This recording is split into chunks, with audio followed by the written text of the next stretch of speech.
Hola, buenas. Vamos a continuar con estos vídeos informativos que os estamos presentando estas semanas y hoy vamos a hablar de un tema muy interesante que es el valor social de la escuela, el cual, bueno, pues ya lo conocemos claramente, ¿no? Que es un entorno de socialización muy importante para los niños, las niñas, los adolescentes, pero vamos a ver qué implicaciones tiene en el desarrollo de adaptaciones y enriquecimientos en los niños y niñas de altas capacidades. ¿Vale? ¿Por qué? Porque sí que es verdad que clásicamente, y por una razón totalmente lógica, estas adaptaciones han ido enfocadas al ámbito cognitivo, es decir, pues adaptar el currículo, los contenidos, incluso la forma de impartirlos a las necesidades, ¿vale?, de los niños y niñas de altas capacidades. Como bien sabemos, cada niño y cada niña tiene unas características y esas adaptaciones se hacen lo más ajustadas o se debería hacer lo más ajustadas posible, ¿no? Entonces, tenemos esas necesidades y hay que mirar para ellas, ¿no? Hay que ponerle solución. Sin embargo, nosotros queremos ir un poco más allá, ¿vale? Y queremos hablar de que esas adaptaciones también deberían ir muy enfocadas a todo el plano social de la escuela. ¿Por qué? Porque, como bien sabemos, bueno, como los niños y niñas de altas capacidades, como todos, cada uno tiene su contexto, tiene su perfil, tiene su personalidad, tiene sus compañeros y compañeras o profesores, etcétera, y su trayectoria personal va a ser diferente. Eso sí es cierto. Pero ahora vamos a ver qué patrones nos podemos encontrar comúnmente o que puede haber un pequeño riesgo de que ocurra eso y cómo podemos ponerle solución. Vale, como sabéis, ¿vale?, entre las características o entre algunas de las cuestiones importantes en las altas capacidades a nivel de socialización tienen que ver, pues claro, pues con el cómo me veo yo con los demás y sobre todo cómo me ven los demás y sobre todo, cómo creo que los demás me ven a mí. Porque no es lo mismo lo que ocurre que lo que yo percibo o lo que yo interpreto. Entonces, sí que es verdad que ocurre que niños y niñas de altas capacidades tienden en una proporción importante a presentar unos niveles, unas puntuaciones en liderazgo muy elevadas, ¿vale? El liderazgo entendemos como una iniciativa, una proactividad y una autonomía a la hora de decidir, de planear, de plantear cuestiones que no necesito que vaya otra persona y yo le siga, ¿vale? Seríamos más un perfil iniciador. Y es común también, ¿vale?, por otras muchas razones, que los demás tiendan a confiar en mi criterio y a veces sean los demás los que me sigan a mí, ¿no? Esto estaríamos hablando de un perfil de liderazgo. Pero no siempre se aprovecha. ¿Por qué? Porque ahí entran mucho en juego las inseguridades y luego también los mensajes que yo recibo de alrededor.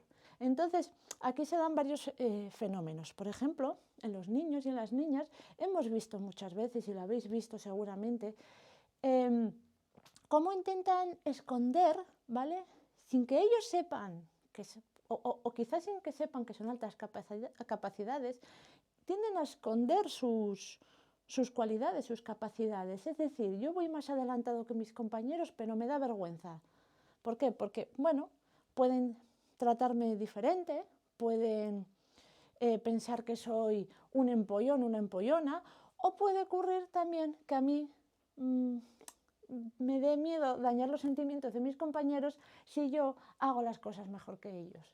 Entonces tenemos unos perfiles sobre todo, recordad que las niñas, esto ocurre muchísimo, las niñas tienden a mimetizarse mucho, de manera mucho más importante o mucho más notoria entre los compañeros, y es más difícil encontrar ese perfil porque no tendremos por qué ver notas más destacadas, o si las vemos tampoco lo asociamos, ¿no?, a que estén en otro nivel. Pero bueno, ese no es el tema, sino que sería esos niños que empiezan a verse diferentes pero no quieren serlo.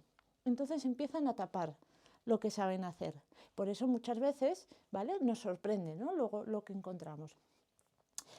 ¿Y qué pasa en la adolescencia? A ver, no pasa siempre, pero ¿cuántos adolescentes hemos visto O cuántas veces habéis oído a vuestros hijos, a vuestras hijas adolescentes, negar la alta capacidad.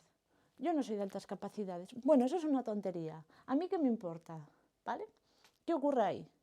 Si yo soy diferente, los demás me van a ver diferente, no me van a aceptar y va a venir aquí la inseguridad.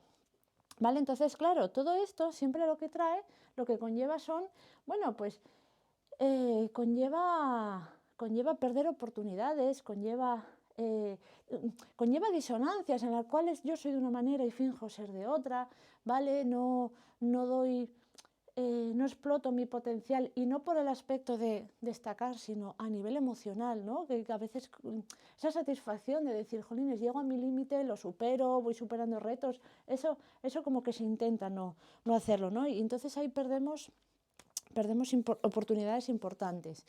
Luego también está la idea de decir, bueno, es que si están con otros niños de altas capacidades, pues se sentirán mejor. Bueno, depende, porque de nuevo tenemos niños y niñas diferentes, chicos y chicas diferentes con sus personalidades y no siempre tienen por qué encajar, ¿vale? Entre altas capacidades. Que sí es importante, interesante que sí que encuentren algún escenario donde compartir intereses con otros niños, intereses que tengan en común. Por eso las actividades extraescolares o extracurriculares son muy interesantes, porque si les gusta mucho el dibujo, les gusta mucho la lectura, les gusta mucho la astronomía, pues bueno, pues actividades en las que puedan, uno, aprender sobre esos campos de interés que tienen. Lo segundo, compartirlo con otros niños y ver que pues hay niños de mi edad que también les encanta aprender sobre las estrellas o sobre los dinosaurios o sobre el manga o el anime o cuestiones así.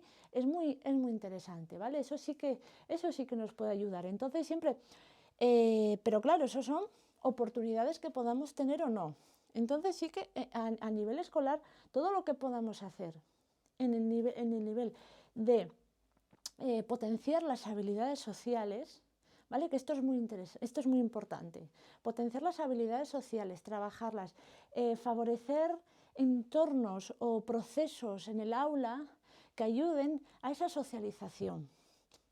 Y no queríamos marchar sin recordar que gran parte de estos procesos de socialización, que además se dan en el aula, en todo lo que hacemos, trabajos por proyectos, por grupos, que tienen que aprender a hacerlos, tienen que aprender qué hay que hacer cuando yo estoy haciendo un trabajo en grupo y no nos ponemos de acuerdo, o nos peleamos, o no sabemos repartir, o no sabemos planificar. Todas esas cuestiones es muy importante que se les enseñen, que las tengan de ejemplo y que las sepan aplicar, ¿no? Pero otras de estas cuestiones, el sitio principal de socialización es el recreo, ¿vale? Hace poco os hablábamos en las redes sociales de un estudio interesantísimo sobre cómo el recreo, ¿vale? Todas las actividades físicas que se hacen en él, todo lo que tiene que ver con el juego y todo lo que tiene que ver con el intercambio con otros niños, va a mejorar aspectos como las funciones ejecutivas y todo eso, claro, repercute en las funciones cerebrales superiores, mejorando nuestros procesos de aprendizaje, ¿vale? La socialización no se puede separar de la cognición, son dos elementos que están enteramente relacionados, con lo cual reafirmamos esta importancia que tiene, estas ideas que os transmitíamos, y además recordamos que es muy importante que los niños tengan su recreo y que tengan su fuente de socialización importante ahí, ¿vale? Que no se queden aislados en una esquina, ¿vale? Porque no tengan amigos, o a veces sí dicen, vale, yo prefiero leer un libro que jugar con los niños. Pero entonces eso nos está diciendo que tenemos un problema y que hay que hacer algo ahí también, ¿no? Entonces, bueno, pues son cuestiones que nos parecería interesante que reflexionáramos sobre ellas y de alguna manera ver cómo se pueden potenciar, ¿no? Entonces, bueno, pues estos son la aportación que queríamos hacer en este vídeo, y esperamos que os haya gustado, que lo disfrutéis, y seguiremos hablando de este tema y de otros muchos. Venga, hasta luego.